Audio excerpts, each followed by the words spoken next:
ನಮಸ್ತೆ ನನ್ನ ಎಲ್ಲ ಹಿರಿಯರಿಗೆ ಕಿರಿಯರಿಗೆ ನನ್ನ ಸ್ನೇಹಿತರಿಗೆ ನಿಮ್ಮ ಪ್ರೀತಿಯ ಕಂಟಿ ಮಾಡುವ ನಮಸ್ಕಾರಗಳು. ಮೊದಲನೇದಾಗಿ ನಾನು ಡೈಲಾಗ್ನ ಹೇಳೋಕೆ ಇಷ್ಟಪಡ್ತೀನಿ. ಅದು ಪೌರಾಣಿಕದಿಂದ ಸ್ಟಾರ್ಟ್ ಮಾಡೋಣ ಅಂದ್ಕೊಂಡಿದ್ದೀನಿ. ಯಾವ ಪೌರಾಣಿಕ ಅಂತ ಅಂದ ಕೂಡಲೇ ನಮಗೆ ಮೊದಲು ನೆನಪು ಬರೋದು ನಮ್ಮ ಅಣ್ಣವರು ರಾಜಣ್ಣವ್ರದ್ದು ಒಂದು ಡೈಲಾಗನ್ನು ಹೇಳೋಕ್ಕೆ ಇಷ್ಟಪಡ್ತೀನಿ. ಬೊಬ್ಬರು ಅನ್ನೋ ಸಿನಿಮಾದಿಂದ. ಏನು ಪಾರ್ಥ ಕೆಂಗಣ್ಣಿನಿಂದ ನೋಡಿ ನನ್ನನ್ನು ಕೆಕ್ಕರಿಸಿ ನೋಡಿ ಗೆಲ್ಲಲಾರೆ. ಈಗ ಆ ಶಕ್ತಿ ನನ್ನಲ್ಲಿಲ್ಲ. ಪರಮ ಪತಿವ್ರತೆಯನ್ನು ನಿಂದಿಸಿದ ಮರುಕ್ಷಣವೇ ನಿನ್ನ ಪುಣ್ಯವೆಲ್ಲ ಉರಿದು ಹೋಗಿ ಪಾಪದ ಮೂಟೆ ನಿನ್ನ ಹೆಗಲು ಹತ್ತಿದೆ. ಹೂಡು ಪರಮೇಶ್ವರನು ಕೊಟ್ಟ ಆ ನಿನ್ನ ಪಾಶ್ಪತಸ್ತ್ರ. ಶಿವನನ್ನು ಗೆದ್ದ ನಿನ್ನ ಶೌರ್ಯ ನನಗೂ ಸ್ವಲ್ಪ ತಿಳಿಯಲಿ, ಅಥವಾ ಶಿವನನ್ನು ಗೆದ್ದೆ ಎಂಬ ನಿನ್ನ ಅಹಂಕಾರ ನನ್ನಿಂದಲೇ ಮಣ್ಣ. ಇನ್ನೊಂದು ಪೌರಾಣಿಕ ಡೈಲಾಗನ್ನು ಹೇಳಕ್ಕೆ ಇಷ್ಟಪಡ್ತೀನಿ. ಅದು ಯಾವುದು ಅಂತ ನೀವೇ ಗೆಸ್ ಮಾಡಿ. ಯಾವ್ದಾದ್ರು ಗೊತ್ತಾದರೆ ನೀವು ಅಲ್ಲಿ ಕಮೆಂಟ್ ಮಾಡಿ. ಕೊನೆಯಲ್ಲಿ ನಾನು ಅದು ಯಾವುದು ಅಂತ ಹೇಳ್ತೀನಿ. ಸಾಕು ನಿಲ್ಲಿಸಿ ನಿಮ್ಮ ನಿರ್ಧಾರಪವನ್ನು. ಹದ್ದು ಮೀರಿ ಅಬ್ಬರಿಸಿ ಬೊಬ್ಬಿಟ್ಟರೆ ಇಲ್ಲಿ ಹೆದರುವ ಕುರಿಗಳಾರೂ ಇಲ್ಲ. ಏನಂದಿರಿ ಹೇಳಿ. ಶತ್ರುಗಳ ಭದ್ರಕೋಟೆಯನ್ನು ಕೋಪಗ್ನಿ ಜ್ವಾಲೆಯಿಂದಲೇ ಸುಟ್ಟು ಮಾಡುವ ರುದ್ರ, ಮಹಾರುದ್ರ, ಪ್ರಳಯ ರುದ್ರ. ಬರಿಯ ಗದಿಯನ್ನು ಗಾಳಿಯಲ್ಲಿ ಬೀಸಿದ ಮಾತ್ರಕ್ಕೆ ಶತ್ರುಗಳ ಗದಿಯನ್ನು ಗಡಗಡನೆ ನಗಿಸುವ ಈ ದುರ್ಯೋಧನನನ್ನು ಇನ್ನೊಮ್ಮೆ ಹೇಳಿ ಎಂದು ನುಡಿದರೆ ಉರಿದ ನಿಮ್ಮ ನಾಲಿಗೆಗಳನ್ನು ಸೀಳಿ ನಾಯಿ ನದಿಗಳಿಗೆ ಹಂಚಿಬಿಡುತ್ತೇನೆ, ಎಚ್ಚರ. ಅಂದು ತುಂಬಿದ ಸಭೆಯೊಳಗೆ ದ್ರೌಪದಿ ವಸ್ತ್ರಾಭರಣವಾಗುತ್ತಿದ್ದಾಗ ಕ್ಷತ್ರಿಯರಂಬದನ್ನೇ ಮರೆತು ಷಂಡರಂತೆ ತಲೆ ತಗ್ಗಿಸಿ ಕುಳಿತಿದ್ದ ನೀವು ರಣರಂಗದಲ್ಲಿ ಈ ಕೌರವೇಶ್ವರನ ಎದುರು ನಿಂತು ಹೋರಾಡಲು ಧೈರ್ಯವಿಲ್ಲದೆ ಸಂಧಿಗಾಗಿ ಕೈ ಚಾಚಿದ್ದೇಹಿ ಎಂದ ನೀವೆಲ್ಲ ಗಂಡಸರು ನಾನು ಮಾತ್ರ ಹೇಳಿ. ಧ್ಯಾನದಲ್ಲಿದ್ದ ನನ್ನ ಮನಸ್ಸಿನ ಪ್ರಶಾಂತ ಸಾಗರದಲ್ಲಿ ಕಲ್ಲಿಸಿದ ಕೆರಳಿಸಿ ಪ್ರಳಯಕ್ಕೆ ಆಹ್ವಾನವಿತ್ತಿದ್ದೀರಿ. ಈ ಸರ್ಪಕೇತನ ತನ್ನ ರೋಷ ದ್ವೇಷಗಳನ್ನು ಬಿಟ್ಟವನಲ್ಲ, ಬಿಡುವುದೂ ಇಲ್ಲ. ಸಿದ್ಧರಾಗಿ ಮುಂದಿದೆ ಮಾರಣ ಹೋಮ. Thank you. ನಾನು ಗಂಧರ್ವ, ರಸಿಕರ ರಾಜ ಡಾಕ್ಟರ್ ರಾಜ್ಕುಮಾರ್ ಅವರ ಒಂದು ಸಂಭಾಷಣೆಯನ್ನ ಹೇಳಕ್ಕೆ ಇಷ್ಟಪಡ್ತೀನಿ. ಸಾವುಕಾರ್ ಸಿದ್ಧ, ಏನೊಳ್ಳೆ ಎಬ್ಬ ಬುಸ್ಕೊಡ್ತಿದ್ಯಾ? ಓಹೋ, ಅವಮಾನ ಆಗೋಯ್ತಂತಲ್ಲ ಯೋಚನೆ ಮಾಡ್ತಿದ್ಯೋನ ಪಾಪ. ತಗೋ ನಿನ್ನ ಮಗಳನ್ನ. ಯಾವ ಸಂಪತ್ತಿಂದ ಸೊಕ್ಕಿ ಅನ್ಯಾಯ ಅಕ್ರಮಗಳನ್ನ ಮಾಡ್ತಾ ಮನುಷ್ಯರನ್ನ ಪಶುಗಳ ಹಾಗೆ ಕಾಣ್ತಿದ್ಯೋ ಆ ನಿನ್ನ ಸಂಪತ್ತಿಗೆ ನನ್ನ ಸವಾಲ್. ಗಣೇಶ್ ಎನ್ ಅವರು ವಿಷ್ಣುವರ್ಧನ್ ಸರ್ದು ಒಂದು ಹೇಳಿ ಅಂತ ಹೇಳ್ತಿದ್ದಾರೆ. ಸೊ ಓಕೆ, ಅವ್ರಿಗೋಸ್ಕರ ಒಂದು ವಿಷ್ಣುವರ್ಧನ್ ಸರ್ ಅವ್ರದ್ದು ಒಂದು ಹೇಳ್ತೀನಿ. ಹೇಗೆ ಸಾಧ್ಯ? ಇಂಥ ಒಂದು ವಿಷದ ಹುಳು ನಮ್ಮ ವಂಶದಲ್ಲಿ ಬರುವುದಕ್ಕೆ ಹೇಗೆ ಸಾಧ್ಯ? ದೇಶದ್ರೋಹಿ, ಸಮಾಜ ಗಂಟಕ, ಸಿಂಹದ ಹೊಟ್ಟೆನಲ್ಲಿ ಸೂಲಂಗಿ ಹುಟ್ಟುಬಿಟ್ಟಿಯಲ್ಲು. ನಮ್ಮಪ್ಪ ಮುತ್ತಪ್ಪ ನಾಯಕ ಸ್ವಾತಂತ್ರ್ಯಕ್ಕೋಸ್ಕರ ತನ್ನನ್ನು ತಾನೇ ಬಲಿ ತಗೊಂಡ ವೀರ ಗಂಡುಗಲಿ. ನಿಮ್ಮಪ್ಪ ದೇಶ ಸೇವೆನೇ ಈಶ ಸೇವೆ ಅಂತ ನಂಬ್ಕೊಂಡು ಬದುಕ್ತಾ ಇರೋ ಪ್ರಾಮಾಣಿಕ ವೀರಪ್ಪ ನಾಯಕ. ಇಂಥ ವಂಶದಲ್ಲಿ ಈ ಚಿತ್ರ ವೀರಪ್ಪ ನಾಯಕ ಅಂತ ಗಣೇಶ್ ಅವ್ರಿಗೆ ಇಷ್ಟ ಆಗಿದೆ ಅಂತ ನಾನು ಅನ್ಕೊಂತೀನಿ. ಸೊ ವಿಷ್ಣುವರ್ಧನ್ ಅವ್ರದ್ದು ಬಗ್ಗೆ ಆಯ್ತಲ್ಲ, ಅವ್ರದ್ದಾದ್ಮೇಲೆ ನೆಕ್ಸ್ಟ್ ಇನ್ಯಾರು ಗೊತ್ತಲ್ಲ, ನಮ್ಮ ಕರಾಟೆ ಕಿಂಗ್ ಅವ್ರದ್ದು. ಅವರು ಇವತ್ತು ನಮ್ಮ ಒಟ್ಟಿಗೆ ದೈಹಿಕವಾಗಿ ಇಲ್ದಿದ್ರು ಮಾನಸಿಕವಾಗಿ ಯಾವತ್ತು ನಮ್ಮ ಒಟ್ಟಿಗೆ ಇದ್ದೇ ಇರ್ತಾರೆ. ಅವ್ರನ್ನ ನೆನೆಸ್ಕೊಂತ ಅವ್ರಿಗೋಸ್ಕರ ಒಂದು ಡೈಲಾಗ್ ಅವ್ರದ್ದೇ ಆದಂಥ ಒಂದು ಸಂಭಾಷಣೆ. ಸರ್, ನನ್ನ ಹತ್ರ ಇರೋದು ಒಂದು ಸೂಟ್ಕೇಸು, 4 ಜೊತೆ ಬಟ್ಟೆ. ನೀವು ನನ್ನನ್ನು ಎಲ್ಲೇ ಹಾಕಿ ಯಾವುದೇ ಊರಿಗೆ ಟ್ರಾನ್ಸ್ಫರ್ ಮಾಡಿದ್ರು ನಾನು ಹೋಗಕ್ಕೆ ಸಿದ್ಧ. ಬಟ್ ಒನ್ ಥಿಂಗ್ ಸರ್, ನನ್ನನ್ನು ಎಲ್ಲಿ ಬೇಕಾದ್ರೆ ಹಾಕ್ಲಿ, ಯಾವ ಊರಿಗೆ ಬೇಕಾದ್ರೆ ಎತ್ತಂಗಡಿ ಹಾಕ್ಲಿ, ನನ್ನ ಕರ್ತವ್ಯಕ್ಕೆ ನಾನು ಯಾವತ್ತೂ ದ್ರೋಹ ಮಾಡಲ್ಲ. ಅನು ಆಚಾರ್ಯ ಅವರು ಹಾಯ್ ನೈಸ್ ಬ್ರೋ ಅಂತ ಹೇಳಿದ್ದಾರೆ. ಥ್ಯಾಂಕ್ ಯು ಅನು ಅವರೇ, ನಿಮ್ಮ ಪ್ರೀತಿ ವಿಶ್ವಾಸ ಹೀಗೆ ಇರಲಿ. ಅನು ಅವರು ಒಂದು ಉಪೇಂದ್ರ ಅವರ ಡೈಲಾಗನ್ನು ಹೊಡೀರಿ ಪ್ಲೀಸ್ ಅಂತ ಹೇಳ್ತಿದ್ದಾರೆ. ಓಕೆ, ಉಪೇಂದ್ರ ಅವ್ರಿಗೋಸ್ಕರ ಒಂದು ಉಪೇಂದ್ರ ಡೈಲಾಗನ್ನು ನೋಡಿದ್ದೀನಿ. ಅವ್ರಿಗೆ ಗೊತ್ತಿರುತ್ತೆ ಇದು ಯಾವುದು ಅಂತ. ಕೊಂಡಿ ಎಲ್ಲಿದೆ ಕೊಂಡಿ? ಕೊಂಡಿ ಎಂಬುದು ಕನಕನ ಕಿಂಡಿಗೆಲ್ಲ ದೇವರ ಮುಂದಿರುವ ಉಂಡಿಗೆಲ್ಲ ಬಕಾಸುರ ಬೇಡಿದ ಭಕ್ಷ ಭೋಜನಗಳ ಬಂಡಿಗೆಲ್ಲ ಕಾಂತ. ಈ ಕೊಂಡಿ ಎಂಬ ಕಿಂಡಿ ತೆರೆಯಲು ಕನಕನ ಭಜನೆ ಬೇಕಿಲ್ಲ, ಯುವಕನ ಯವ್ವನವೇನಲ್ಲ, ಸುಗುಣನ ಸಂಘವೂ ಸಾಲಲ್ಲ. ಈ ಗಂಡಸ್ಥನವೆಂಬ 7 ಅಂತಸ್ತಿನ ಶಾಖ. ಮಂಜು ಯಾದವ್ ಅವರು ಕಿಚ್ಚ ಸುದೀಪ್ ಅವರು ಒಂದು ಡೈಲಾಗ್ ಹೊಡಿರಿ ಅಂತ ಹೇಳ್ತಿದ್ದಾರೆ. ಓಕೆ, ಕಿಚ್ಚ ಸುದೀಪ್ ಅವರು ಒಂದು ಡೈಲಾಗ್ ಅನ್ನೋದಾದರೆ ಇದು ರನ್ನ ಚಿತ್ರದ ಒಂದು ಡೈಲಾಗನ್ನು ಹೇಳ್ತೀನಿ. ಒಬ್ಬ ಸಾಮಾನ್ಯ ಡ್ರೈವರ್ ಆಗಿರೋ ನೀನು ನನ್ನ ಮಗಳನ್ನ ಹೇಗೋ ಮದುವೆ ಐತಿ ಅಂತ ಕ್ವಶನ್ ಮಾಡು ನಿಮಗೆ. ಒಬ್ಬ ಕೋಟ್ಯಾಧೀಶ್ವರ ಸಾಮಾನ್ಯ ಲಾಯರ್ ಆಗಿರೋ ನೀನು ನನ್ನ ಮಗಳನ್ನ ಹೇಗೋ ಮದುವೆ ಐತಿ ಅಂತ ಕೇಳೋ ಅಧಿಕಾರ ಇಲ್ಲಲ್ಲ ಸರ್. ನೀವು ಡೈರೆಕ್ಟಾಗಿ ಹೋಗಿ ಅವ್ರ ಮದುವೆ ಆಗ್ಬಿಟ್ಟು ನಾವಿಬ್ಬರು ಗಂಡ ಹೆಂಡತಿ ಅಂತ ಹೇಳೋದನ್ನ ಆ ಮನಸ್ಸ ತಡ್ಕೋಬೇಕು. ಅದೇ ನಿಮ್ಮ ಮಗಳು ಒಬ್ಬ ಕಾರ್ ಡ್ರೈವರ್ನ ಮದುವೆ ಆಗಿ ಕೊಟ್ಟಿದ್ದಾಳೆ ಅನ್ನೋ ವಿಷಯ ನಿಮಗೆ ಬಿದ್ದಿದ್ದೆ ನಿಮ್ಗೆ ಕೇಳಿ ತಡ್ಕೊಳಕ್ಕಾಗ್ತಿಲ್ಲಲ್ಲ ಸರ್. ನೀವು ಕೆಲಸ ಕೊಟ್ಟಿರೋ ಡ್ರೈವರು ನಿಮ್ಮ ಮಗಳನ್ನ ಮದುವೆ ಆಗ್ತಿದ್ದೇನೆ ಅಂತ ಗೊತ್ತಾದ ತಕ್ಷಣವೇ ಕಣ್ ತೆಗೆದು ತಲೆ ಗುರಿ ಇಡ್ತಿದ್ರೆ ಇದು ಪ್ರೀತಿ ಸರ್. ಅದೇ ತನ್ನ ಮಗಳು ಯಾರನ್ನ ಮದುವೆಯಾಗಿ ಎದುರುಗಡೆ ಬಂದು ನಿಂತಿರೋದನ್ನು ನೋಡಿ ಕೋಪದಲ್ಲಿ ಶೂಟ್ ಮಾಡಿರೋ ಆತನಿದು ಪ್ರೀತಿಯಲ್ಲ, ಮೂರ್ಖತನ. ನಿಮ್ಮದು ಪ್ರೇಮ, ಅವ್ರದ್ದು ವ್ಯಾಮೋಹ. ನೀವು ಮಾಡಿದ್ರೆ ಆದರ್ಶ, ಅವ್ರು ಮಾಡಿದ್ರೆ ಆವೇಶ. ನೀವು ಕೂಗಾಡಿದ್ರೆ ಮಮಕಾರ, ಅವ್ರು ಕೂಗಾಡಿದ್ರೆ ಅಹಂಕಾರ. ಈಗ ನಾನು ಮೇರು ನಟರಿಂದ ಬರ್ತಿದ್ನಲ್ಲ, ಈಗ ನಾನು ನಮ್ಮ ಅಂಬರೀಷ್ ಅನ್ನೋರ್ದು ಒಂದು ಡೈಲಾಗನ್ನು ಹೇಳ್ತೀನಿ. ನಮ್ಮ ಸಕ್ಕರೆ ನಾಡಿನ ಮಗ, ಮಂಡ್ಯದ ಗಂಡು, ಏನೋ ನಮ್ಮ ಜಲೀಲ್ ಅಂತಾನೆ ಪ್ರಖ್ಯಾತಿ ಆಗಿರೋಂಥವ್ರು, ಅವ್ರದ್ದೊಂದು ಡೈಲಾಗನ್ನು ಹೇಳಕ್ಕೆ ಇಷ್ಟಪಡ್ತೀನಿ. ಮೇರಿ ಸಪ್ಪನ್ನ ಕಿ ರಾಣಿ ಕಬ್ಬು ಹಾಯಾಗಿತ್ತು, ಏ ಬುಲ್ಬುಲ್ ಮಾತಾಡಕ್ಕಿಲ್ವಾ, ಹೋಗು ಹೋಗು, ಸಾಯಂಕಾಲ ಹೆಂಗಿದ್ರು ಇತ್ತ ಕಡೆನ ಬತ್ತಲ್ಲ, ಈ ಜಲೀಲ ಬಲೆ ಬಿಸ್ತಾ ಅಂದ್ರೆ ಸಿಗಣ ಅಕ್ವೆಗಿನ ಇಲ್ಲ ಕಣಮ್ಮ. ಇದೆಲ್ಲರಿಗೂ ಗೊತ್ತು, ನಾಗರಾವು ಚಿತ್ರದ ಡೈಲಾಗ್ ಅಂತ. ಇನ್ನೊಂದನ್ನ ಹೇಳ್ತೀನಿ, ದಯವಿಟ್ಟು ಯಾರಾದ್ರೂ ಇದನ್ನ ಗೊತ್ತಾದ್ರೆ ಅದನ್ನ ನೀವು ಕಮೆಂಟ್ ಮಾಡ್ಕ ಹೇಳಿ.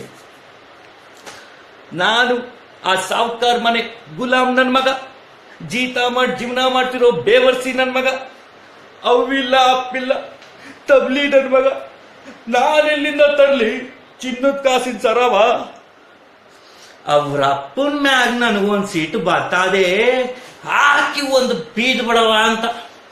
ಈ ಹಾಳ ಕೈ ಅವನು ಮೈ ಮ್ಯಾಗ ಬಿತ್ತು ಅಂದ್ರೆ ಅವ್ರ ಪರಾಸಂಕ್ರಪ್ಪ, ಅದಕ್ಕೆ ಸುಮ್ಕಿವ್ನಿ ಏನ್ ಮಾಡೋದು ತಿಳಿತಾ ಇಲ್ಲ. Thank you. ಕಾಮಿಡಿ ಅಂದ್ರೆ ನಮ್ಮ ಜಗ್ಗೇಶ್ ಅನ್ನೋರ್ದು ಒಂದು ತಗೊಳ್ಳೋಣಕ್ಕೆ ಇಷ್ಟಪಡ್ತೀನಿ. ಪೊಲೀಸ್ ಫೈಲ್ ಅಂತ ಚಿತ್ರದ ಹೆಸರು. ಆ ಚಿತ್ರದಲ್ಲಿ ಅವರು ನಿರ್ದೇಶಕರಾಗಿ ಅನ್ನೋ ಪಾತ್ರದಲ್ಲಿ ಒಂದು ಮಾಡಿದ್ದಾರೆ. ಆ ಒಂದು ಡೈಲಾಗನ್ನು ಹೇಳಕ್ಕೆ ಇಷ್ಟಪಡ್ತೀನಿ. ನಾನು ಚಿತ್ರಕಥೆ ನಿರ್ದೇಶನ ಮಾಡ್ತಿರುವಂತ ನಟ, ನಿರ್ಮಾಪಕ, ನಿರ್ದೇಶಕ ರೋಹನ್ ಕುಮಾರ್. ಅಶೋಕ ಹೋಟ್ಲಲ್ಲೇ ಇರಿ, ಆಸ್ಪತ್ರೆಯಲ್ಲೇ ಇರಲಿ, 100 ಜನ ಉಟ್ಕೊಂಡು ಬರ್ತಾರೆ ಇರ್ತಾರೆ. ಅದೇ ರೀತಿ ನೀವು ಬಂದಿದ್ದೀರಾ, ನೋ ಪ್ರಾಬ್ಲಮ್ ಸರ್. ನನ್ನ ಜೀವನದಲ್ಲಿ ಒಂದು ಆಸೆ ಇದೆ, ಎಂತೆಂಥದ್ದು ಸಿನಿಮಾ ಮಾಡಬೇಕಾದ್ರೆ ನಾನು 24 ಗಂಟೆ ಒಂದು ಸಿನಿಮಾ ಮಾಡಬೇಕು. ಒಂದು ದಿವಸದಲ್ಲಿ ಒಂದು ಸಿನಿಮಾ ಮಾಡಿ ಗಿನ್ನೀಸ್ ವರ್ಲ್ಡ್ ರೆಕಾರ್ಡ್ ಮಾಡಬೇಕು ಅಂತಿದ್ದೀನಿ. ನೀವು ನನ್ನ ಕೈಗೆ ಸಿಕ್ಕಿದ್ರಲ್ಲ, ಫಿನಿಶ್, ನೋ ಪ್ರಾಬ್ಲಮ್. ನಿಮಗೆ ಕರಾಟೆ ಬರುತ್ತಾ? ನೋ ಪ್ರಾಬ್ಲಮ್, ನಾನು ನಿಮಗೆ ಕಷ್ಟಪಟ್ಟು ಹೇಳ್ಕೊಡ್ತೀನಿ. ಹೀರೋಯಿನ್ ಆಗುತ್ತಾ? ಶ್ರೀದೇವಿ.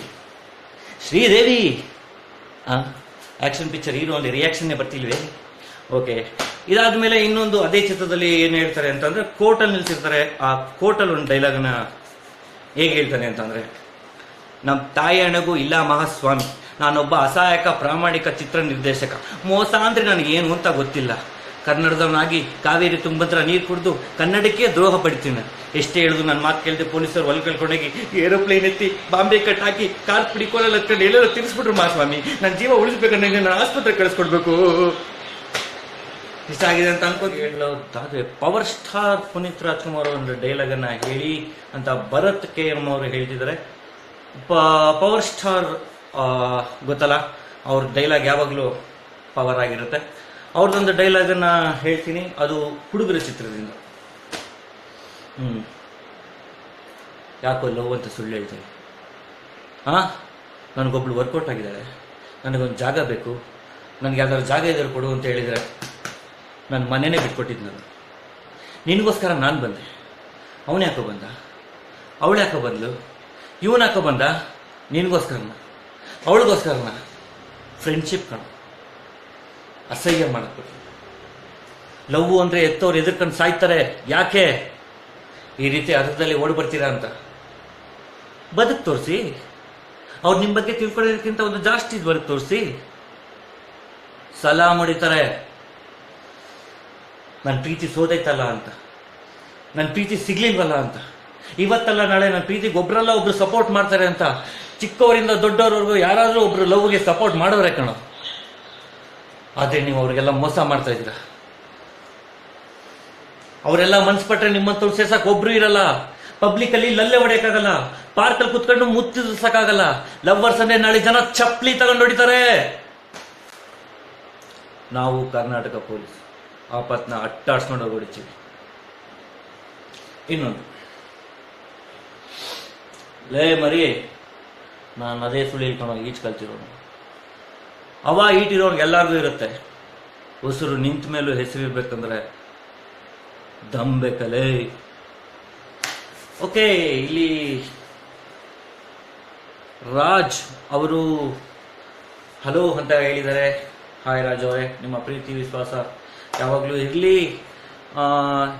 ಏನದು, ಇದೇ ರೀತಿ ಕನ್ನಡವನ್ನು ಬೆಳೆಸ್ಬೇಕು, ಕನ್ನಡವನ್ನು ಉಳಿಸ್ಬೇಕು ಅಂತ ನಾನು ಹೇಳ್ಕೊಂತೀನಿ. ಯಾಕೆಂತಂದ್ರೆ ಕರ್ನಾಟಕದಲ್ಲಿ ಹೆಚ್ಚಿನದಾಗಿ ಇವತ್ತಿನ ದಿವಸ ಕನ್ನಡವನ್ನ ಮರೀತಿದ್ದಾರೆ. ಯಾಕಂದ್ರೆ ಕನ್ನಡದ ಜೊತೆಗೆ ಎಲ್ಲರೂ ಕರ್ನಾಟಕದಲ್ಲಿ ಎಷ್ಟೋ ಜನ ಬೇರೆ ವಲಸಿಗರಾಗಿ ಬಂದು ಅವರಲ್ಲಿ ಅವ್ರಿಗೆ ಯಾವ ಭಾಷೆ ಮಾತಾಡ್ತಾರೆ ಅದರಲ್ಲೇ ನಾವು ಕೂಡ ಉತ್ತರ ಕೊಡಬೇಕಾದಂಥ ಪರಿಸ್ಥಿತಿ ಇವತ್ತಿನಲ್ಲಿ ನಾವಿದ್ದೀವಿ. ಯಾಕೆ ಅಂತಂದ್ರೆ ಇಲ್ಲಿ ವಲಸಿಗರು ಬಂದಿದ್ದು ಅವರದೇ ಆದಂಥ ಒಂದು ಜಾಗಗಳನ್ನ ರೂಪಿಸ್ಕೊಂಡು ನಾವು ನಮ್ಮವರಲ್ವಾ ಬರಲಿ ಅಂತ ಜಾಗ ಕೊಟ್ಟು ಇವತ್ತು ನಮಗೆ ಕನ್ನಡ ಇಲ್ಲದೆ ಇರೋಂಗೆ ಮಾಡ್ತಿದ್ದಾರೆ. ಆದರೆ ನಾವು ಬಿಟ್ಕೊಡೋದು ಬೇಡ. ಯಾಕೆ ಅಂತಂದ್ರೆ ನಾವು ಕನ್ನಡಿಗರು. ನಾನು ಹೇಳೋದು, ಇದು ಒಂದು ಸಿನಿಮಾ ಡೈಲಾಗೇ ಆಗಿರ್ಬೋದು. ಅವ್ರು ಏನು ಹೇಳ್ತಾರೆ ಅಂತ ಅಂದ್ರೆ, ಒಂದು ಕರ್ನಾಟಕದಲ್ಲಿ ಎಲ್ಲ ಕನ್ನಡಿಗರು ಕನ್ನಡ ಮಾತಾಡಬೇಕು ಅನ್ನೋದಾದ್ರೆ ಕನ್ನಡ ಯಾವತ್ತೂ ಇದ್ದೇ ಇರುತ್ತೆ. ಕರ್ನಾಟಕದಲ್ಲಿ ಇರೋರೆಲ್ಲರೂ ಕನ್ನಡ ಮಾತಾಡಿದ್ರೆ ಕನ್ನಡ ನವೆಂಬರ್ 1 ಇರಲ್ಲ, ನಂಬರ್ 1 ಇರುತ್ತೆ ಅಂತ ಹೇಳ್ತಾ, ಓಕೆ, ಈಗ ಮೇರು ನಟರೆಲ್ಲ ಆದಮೇಲೆ ಸುದೀಪ್ ಅವ್ರದ್ದು ಒಂದು ಡೈಲಾಗ್ ಹೇಳಿದ್ವಿ. ಅವ್ರದ್ದು ಸುದೀಪ್ ಅವ್ರದ್ದು ಹೆಬ್ಬುಲಿಯಿಂದ ಒಂದು ಡೈಲಾಗನ್ನು ಹೇಳ್ತೀನಿ.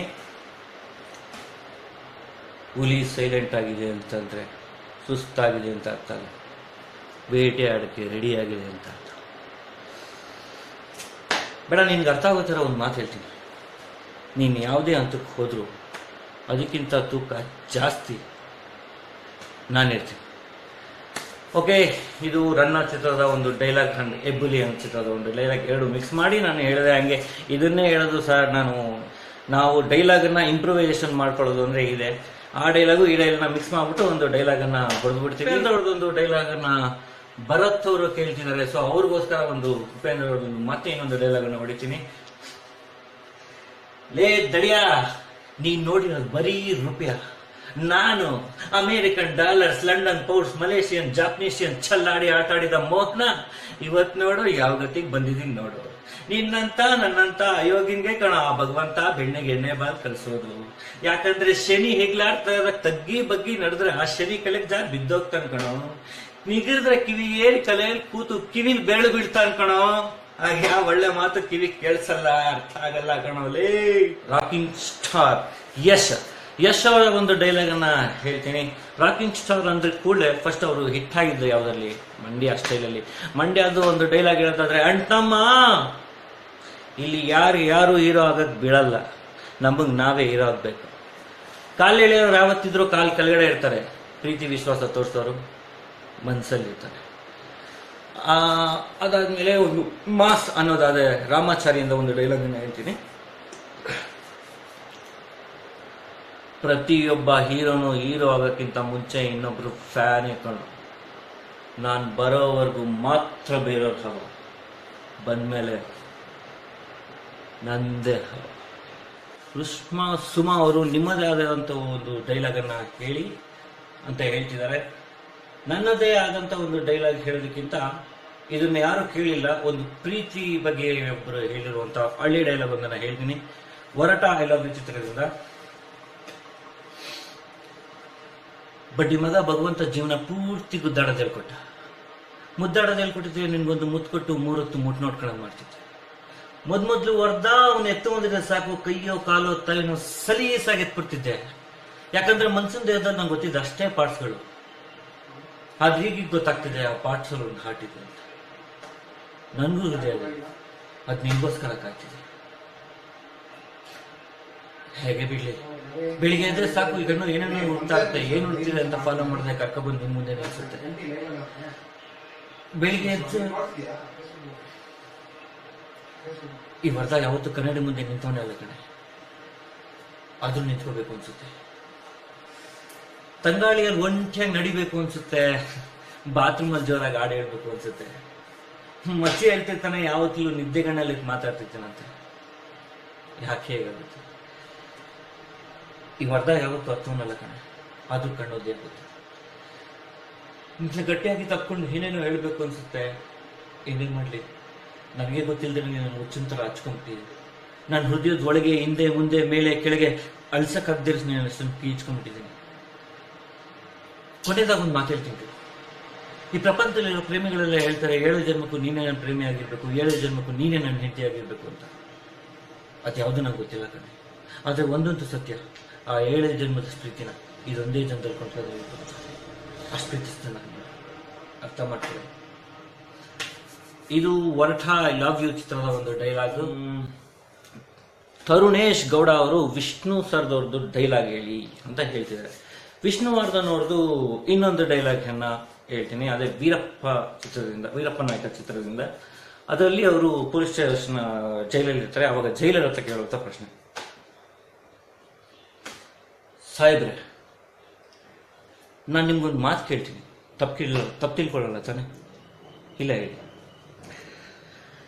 ಯುದ್ಧದಲ್ಲಿ ಸೈನಿಕರು ತುಂಬಾ ಜನನ ಕೊಲ್ತಾರಲ್ಲ, ಅವ್ರನ್ನೆಲ್ಲ ಯಾಕೆ ನೀವು ಜೈಲಿಗೆ ಸೇರಿಸಲ್ಲ? ಇದೆಂಥ ಪ್ರಶ್ನೆ. ಅವರು ದೇಶದ್ರೋಹಿಗಳನ್ನ ಕೊಲ್ತಾರೆ. ನಾನು ಕೊಂದಿದ್ದು ದೇಶದ್ರೋಹಿನೇ. ಅಲ್ಲಿ ಕೊಂದ್ರೆ ಪರಮವೀರ ಚಕ್ರ ಮೆಡಲ್, ಇಲ್ಲಿ ಕೊಂದ್ರೆ 9 ವರ್ಷ ಜೈಲು. ಈ 9 ವರ್ಷದಲ್ಲಿ ನಾನು ನನ್ನನ್ನೆಲ್ಲನೂ ಕಳ್ಕೊಂಡೆ. ನಮ್ಮ ಮಾವ, ನಮ್ಮಮ್ಮ ಎಲ್ಲರೂ. ಸಾಹೇಬ್ರೆ, ದೇಶದ್ರೋಹಿಗಳು ದೇಶದ ಹೊರಗಡೆ ಇಲ್ಲ, ದೇಶದ ಒಳಗಡೆನೇ ಇದ್ದಾರೆ. ಇಲ್ಲಿನ ಸಂಪತ್ತನ್ನ ದೋಚಿ ಹೋಗಿ ಪರದೇಶದ ಬ್ಯಾಂಕಲ್ಲಿ ಇಡ್ತಾರೆ. ಇದು ನಮ್ಮ ಮಿಲಿಟರಿ ಅವ್ರಿಗೆ ಗೊತ್ತಿಲ್ಲ, ಯಾಕಂದ್ರೆ ಅವರು ದೇಶದ ಹೀಗೆ ನಿಂತಿದ್ದಾರೆ. ಅದೇನಾದ್ರೂ ಅವ್ರಿಗೆ ಗೊತ್ತಾದ್ರೆ ಅವ್ರು ಅಲ್ಲಿ ಇಟ್ಟಿರೋ ಗುಂಡ್ರ ಇಲ್ಲಿ ಇರ್ತಾರೆ. ಆಗ ಅಲ್ಲಿ ಇಟ್ಟಾಗ ಇವರೆಲ್ಲ ಸತ್ತೋಗ್ತಾರೆ. ಅದಾಗ್ಬೇಕು, ನಾನು ನೋಡ್ಬೇಕು, ಅದಕ್ಕೋಸ್ಕರ ನಾನು ಬದುಕಬೇಕು. ಸಾಹೇಬ್ರೆ, ನಮ್ಗೆ ಸ್ವಾತಂತ್ರ್ಯ ಬಂತು ಯಾವಾಗ? 1947ರಲ್ಲಿ. ಅದ್ಯಾರೋ ಅದೇನೋ ಕೊಟ್ಟರು, ಅದ್ಯಾರೋ ಅದೇನೋ ಇಸ್ಕೊಂಡ್ರು. ಯಾರು ಏನಂತ ಕೊಟ್ಟರು ಅಂತ ಗೊತ್ತಿಲ್ಲ, ಯಾರು ಏನು ಇಸ್ಕೊಂಡ್ರು ಅಂತ ಗೊತ್ತಿಲ್ಲ. ಯಾಕೆಂದ್ರೆ ಅವ್ರು ಕೊಟ್ಟಿದ್ದು ಕತ್ಲೆಯಲ್ಲಿ. ಅದಕ್ಕೆ ಇವತ್ತಿನವರೆಗೂ ನಮ್ಮ ದೇಶ ಇರೋದು ಕತ್ಲೆ. ನಮ್ಗದು ಯಾವಾಗ ಬೆಳಕು ಬರುತ್ತೋ. Thank you. ಸಾಯಿ ಕುಮಾರ್ ಅವ್ರದ್ದು ಒಂದು ಡೈಲಾಗ್ ಅನ್ನ ಹೇಳಕ್ ಇಷ್ಟಪಡ್ತೀನಿ. ಸಾಯಿ ಕುಮಾರ್ ಅವರು ಗೊತ್ತಲ್ಲ, ಅವ್ರದ್ದು ಯಾವಾಗ್ಲೂ ಒಂದು ಬೇಸ್ ಇರುತ್ತೆ. ಸೊ ಅವ್ರದ್ದು ಏನಾದ್ರು ಹೇಳೋದಿದ್ರೆ ಕೊತ್ವಾಲ್ ಹತ್ರ ಹೇಳ್ತಾರೆ, ಕೊತ್ವಾಲ್ ನೀನ ಲಂಚ ಕೊಟ್ಟಿದ ತಕ್ಷಣ ಇಸ್ಕೊಳಕ್ಕೆ ನಾನು ಹಾಕಿರೋದು ಲಂಚದಾಸಿಗೆ ಪಕ್ಷ ಬದಲಾಯಿಸೋ ಕಾವಿನೂ ಅಲ್ಲ, ಮಂಚದಾಸಿಗೆ ಆಶೀರ್ವಾದ ಮಾಡೋ ಖಾದಿನೂ ಅಲ್ಲ. ಲಂಚ ಅನ್ನೋ ಉಚ್ಚಾಗಳಿಗೆ ಇಂಚಿಂಚಲ್ಲು ಹೊಡೆಯೋ ಕಾಕಿ. ಈ ಕಾಕಿ ಬಿಚ್ಚಿ ನಿಂತ್ರೆ ರೌಡಿಸಂನಲ್ಲಿ ನಿಮ್ಮ ಅಪ್ಪ ಮಹಾರೌಡಿ ಕಣ,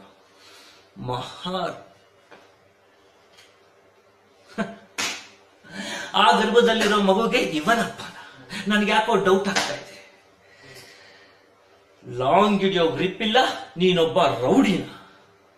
ರವಿಶಂಕರ್ ಅವರ ಡೈಲಾಗ್ ಕೆಂಪೇಗೌಡದಿಂದ ನಿಮಗೋಸ್ಕರ. ಯಾಕೆ ಶಾಕ್ ಆಯ್ತು? ಆಗ್ಲೇಬೇಕು ಅಂತ ತಾನೇ ನಿನ್ನ ಈ ಜಾಗಕ್ಕೆ ಕರ್ಕೊಂಡು ಬಂದಿತ್ತು. ನಿನಗೆ ಪ್ರಮೋಷನ್ ಕೊಟ್ಟಿದ್ದು ನಿನ್ನ ಡಿಪಾರ್ಟ್ಮೆಂಟೇ, ಆದ್ರೆ ಮಾಗಡಿರೋರಿಗೆ ಪೋಸ್ಟಿಂಗ್ ಹಾಕ್ಸಿದ್ದು ನಾನು. ಇಂಡಿಯಾ ಮ್ಯಾಪ್ ಅಲ್ಲಿ ಇಲ್ದಿರೋ ಡಿಸ್ಟಿಕ್ಗೆ, ಕರ್ನಾಟಕ ಮ್ಯಾಪ್ ಅಲ್ಲಿ ಇಲ್ದಿರೋ ನಿನ್ನ ಊರಿಗೆ ಕರೆಸಿ ನನಗೆ ಹಾಕ್ಬಿಟ್ಟೆ ಅಲ್ವಾ? ಆದ್ರೆ ಈಗೇನ್ ಮಾಡ್ತೀಯ? ಇದು ನನ್ನೂರು, ನನ್ನ ಏರಿಯಾ. ನಾನು ಬೆಂಗಳೂರಲ್ಲಿ ಗುಡುಗಿದ್ರೆ ಮಂಗಳೂರು ಹಾರ್ಬರ್ ನಡಿಗೂ ಹೋಗುತ್ತೆ. ಕೈ ಎತ್ತಿ ತಗ್ದ ಅಂದ್ರೆ ರಿಯಲ್ ಎಸ್ಟೇಟ್ ಎದುರು ಹೋಗುತ್ತೆ. ಇದು 6 ಮುಖಂ ಕೊಟ್ಟೆ ಕಣ. ಯಾವ ಯೂನಿಫಾರ್ಮ್ ಹಾಕಿರೋ ಪೊಗರಲ್ಲಿ ನನ್ನನ್ನ ಅವಮಾನ ಮಾಡಿ ಕಳಿಸಿದ್ಯೋ ಅದೇ ಯೂನಿಫಾರ್ಮ್ ನ ಬಿಚ್ಚಿ ಬಟ್ಟೆ ಬರ ಇಲ್ಲದೆ ಕಳಿಸ್ತೀನಿ. ನಮ್ ಹುಡುಗರು ನಿನಗೆ ತೊಂದರೆ ಕೊಡ್ತಾನೆ ಇರ್ತಾರೆ, ನಿನ್ನ ಕಣ್ಣಲ್ಲಿ ಬೆರಳಿಟ್ಟು ಆಡಿಸ್ತಾನೆ ಇರ್ತಾರೆ. ಯಾಕಪ್ಪ ಈ ಊರಿಗೆ ಬಂದೆ, ಯಾಕಪ್ಪ ಆರುಮುಗಮ್ಮನ ಎದುರಾಕೊಂಡೆ ಅಂತ ಒಂದೊಂದು ದಿನ, ಒಂದೊಂದು ನಿಮಿಷ, ಒಂದೊಂದು ನೀನು ನಿದ್ದೆ ಇಲ್ಲದೆ ಬದುಕಬೇಕು. Thank you so much response ಮಾಡಿದ್ದಕ್ಕೆ ಅಂತ. Thank you, all the best ನಿಮ್ಮ ಫ್ಯೂಚರ್ಗೆ ಅಂತ ಹೇಳಿದ್ದಾರೆ. ಇದೇ ರೀತಿಯಾದಂಥ ಪ್ರೋತ್ಸಾಹ ನೀವು ನಮಗೆ ಕೊಟ್ಟರೆ ನಿಜವೂ ಕೂಡ ನಮಗೂ ಒಳ್ಳೆ ಏನದು ಒಂದು ಎಕ್ಸ್ಪಿರಿಮೆಂಟ್ ಮಾಡೋದಕ್ಕೆ ನಮಗೂ ಒಂದು ಬಲ ಅಂತಾನೆ ಹೇಳ್ಬೋದು. ನಿಮ್ಮ ಪ್ರೀತಿ ವಿಶ್ವಾಸನೇ ನಾವು ಇವತ್ತು ಇಲ್ಲಿಗೆ ಬರೋಕ್ಕೆ ಕಾರಣ.